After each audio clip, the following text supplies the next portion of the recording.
Good morning students. Lesson number 3 classification of element periodic table में Mendeleev periodic table आपको बता चुके हैं और अब आपके आता है importance of Mendeleev periodic table. Importance of Mendeleev periodic table, significance of Mendeleev periodic table. Number 1 पहला,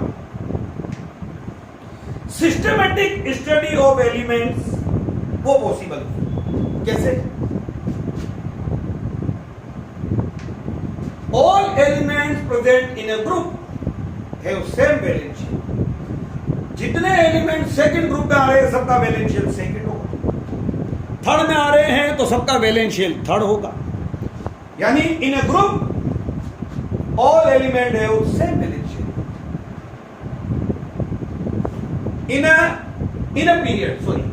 in a period all elements have same valence shell. In a group all elements have same number of valence electrons. So in a group all elements have same properties. तो कितना systematic study होगी कि group में जितने element आएंगे उनके number of valence electron same होंगे। First group में जो आ रहे हैं सबके वैलेंस शेल में 1 इलेक्ट्रॉन होगा और सबकी प्रॉपर्टी सेम। पीरियड में जो आ रहे हैं सबका वैलेंस शेल वही पीरियड का number. Number 2, correction of doubtful atomic number. Mendeleev के टाइम पर बेरिलियम जो है, बेरिलियम इसका एटॉमिक मास, जो एटॉमिक मास है वो 13.5 माना जाता है। तो जब पीरियोडिक टेबल हमने अरेंज करी है, हाइड्रोजन, हीलियम, लिथियम या बेरिलियम तो आएगा 7 के बाद में, तो यहां पर भी आ गया बोरोन, कार्बन 12, नाइट्रोजन 40। तो बेरिलियम जो है उसको इन दोनों के बीच में पोजीशन मिलनी चाहिए। तो मेंडलीव के टाइम पर बेरिलियम का एटॉमिक मास 13.5 जो है वो कंसीडर किया गया।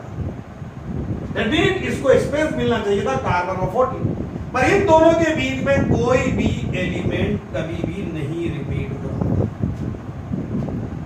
तो फिर मेंडलीव के दिमाग में आया कि इसका एटॉमिक मास गलत है और फिर उसने करेक्शन करा और उसने बताया कि इसका एटॉमिक मास तो एक्चुअल में 9 होता है, तो उसको 7 और 11 के बीच में यहां पर में पोजीशन दी गई और यह एलिमेंट आ रहे थे, यह एलिमेंट आ रहे थे, तो उसका करेक्शन कर दिया।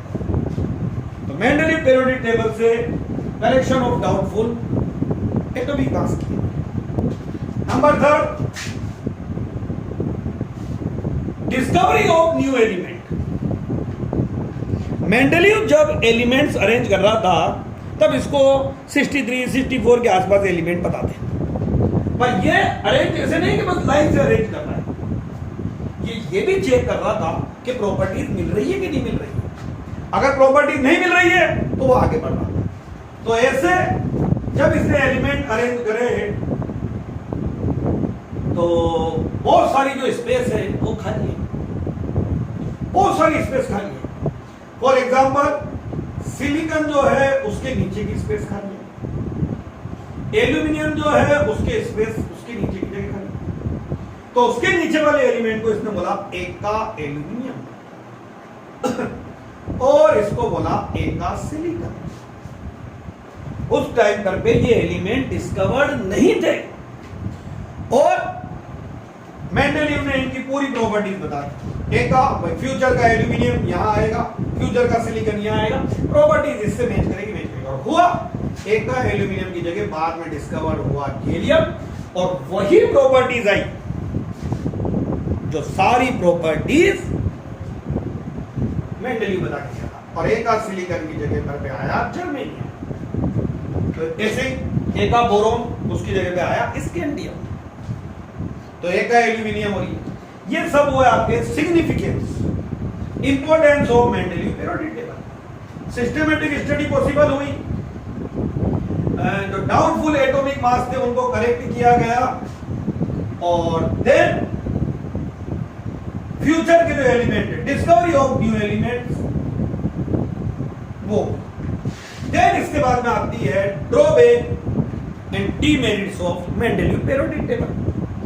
अब हम आपको ये टॉपिक ऐसे पढ़ाएंगे कि इधर तो हम इसकी ड्रॉबैक पढ़ाते जाएंगे और हेनरी मोजले ने इसको कैसे रिमूव किया ये आपको बताते जाएंगे। मेंडेलीव पीरियोडिक टेबल का अगर पूछा जाए राइट मेंडेलीव पीरियोडिक लॉ, तो मैंने आपको बता दिया था all physical and chemical properties of elements are periodic function of their atomic mass, underline atomic मास।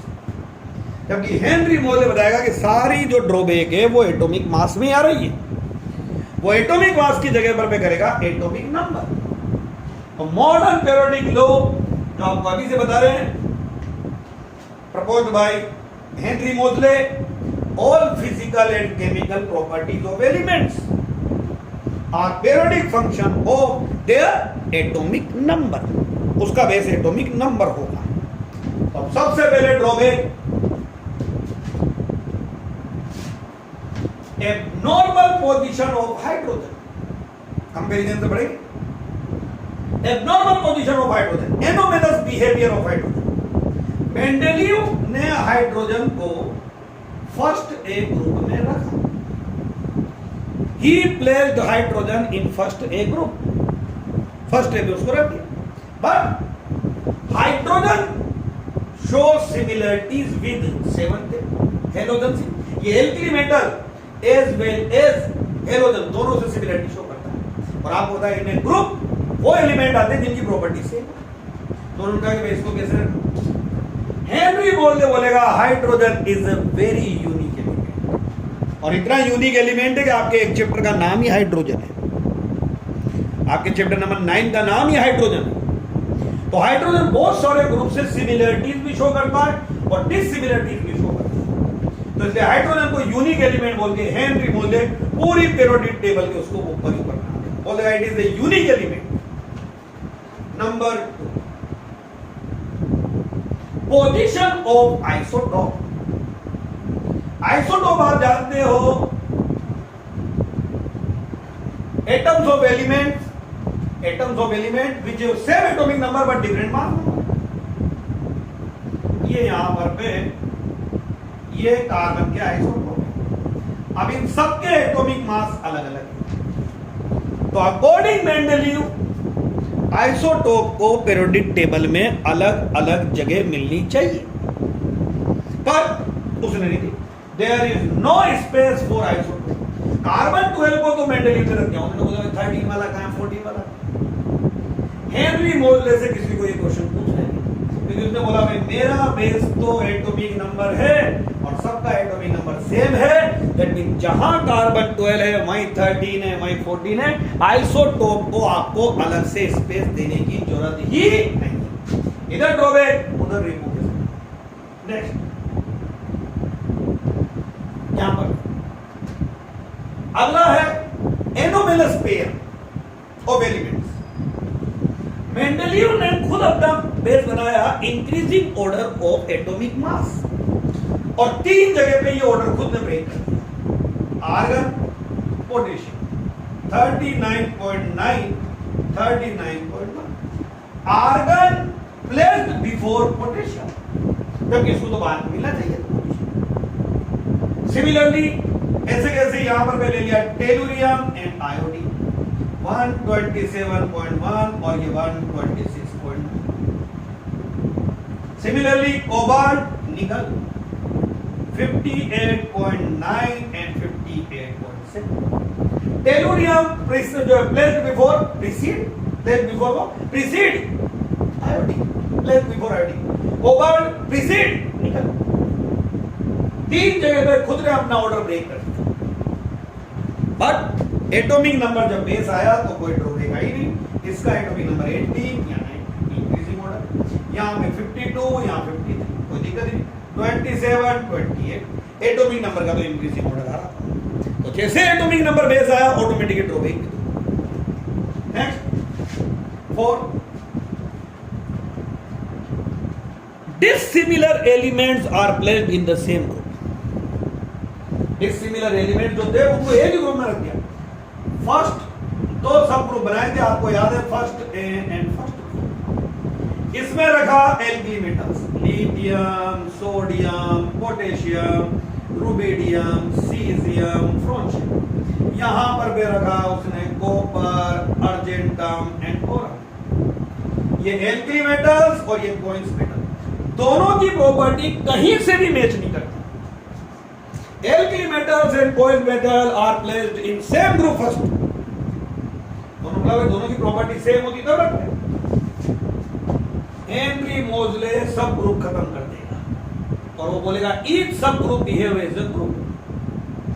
तो आप बोलिए भाई 7 A B A B A B, तो 14 तो ये हो गए। 8 के 3 तो 14 प्लस 3 17 और 1 0 18। तो मॉडर्न पीरियोडिक टेबल में बोलिए भाई कितने ग्रुप बनाएगा वो यहां पर पे 18। तो जब पूरा ग्रुप ही अलग हो गया, ये ग्रुप अलग ये ग्रुप अलग, तो इनकी प्रॉपर्टी भी अलग है। उल्टा कर दिया। Similar elements are placed in different group. Gold and platinum have approximately same properties. Gold को जोड़ेगा फर्स्ट बी में, प्लेटिनम को 8th में जाकर 6 position of noble gases. Noble gases को पीरियोडिक टेबल के एक्सट्रीम राइट में रखा और नंबर दिया 0। उन्होंने बोला 0 नंबर कैसा, 1 2 3 4 5 6 7 8, तो 8 के बाद 0 क्यों 9 देते। मॉडर्न पीरियोडिक टेबल में भी नोबल गैसेस को एक्सट्रीम राइट पे ही रखेंगे और उनको ग्रुप नंबर देंगे 80। काउंटिंग भी सही है। Position of lanthanoid and actinoid. Lanthanoid and actinoid elements do not placed in main framework of periodic table। उनको वहां मेन में रखा ही नहीं बल्कि नीचे रखा। मॉडर्न भी नीचे रखेगा पर वो एक्सप्लेनेशन देगा कि पीरियोडिक टेबल इतनी बड़ी हो जाएगी कि स्टडी के लिए कन्वीनियंट नहीं रहेगी। तो ये थी drawback of Mendeleev periodic table. और अब आता है आपके modern periodic table proposed by Henry Moseley। और मॉडर्न पीरियोडिक लॉ में आपको बता चुका हूं, all physical and chemical properties of elements are periodic function of their atomic number. Atomic number में ठीक है, और उसकी प्रॉपर्टीज हम आपको नेक्स्ट वीडियो में बताते हैं। Thank you.